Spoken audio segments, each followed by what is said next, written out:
তারেক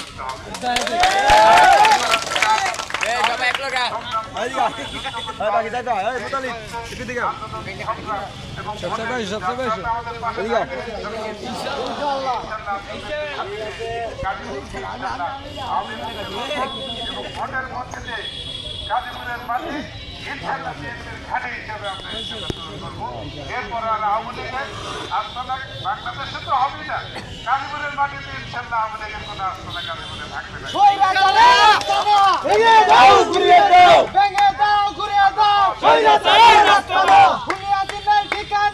এই বাংলায় হবে না, এই বাংলায় হবে না, আমরা জানি, আপনারা জানেন এই ধারা যারা আন্দোলন সংগ্রামে তাদের মধ্যে দেখি সব জায়গায় দিতে পারি। গাজীপুরে আরো মনোনয়ন প্রত্যাশী আছে, তার মধ্যে রাজপথে আমরা কাউকে পাইনি, কাউকে পাইনি, বিশেষ করে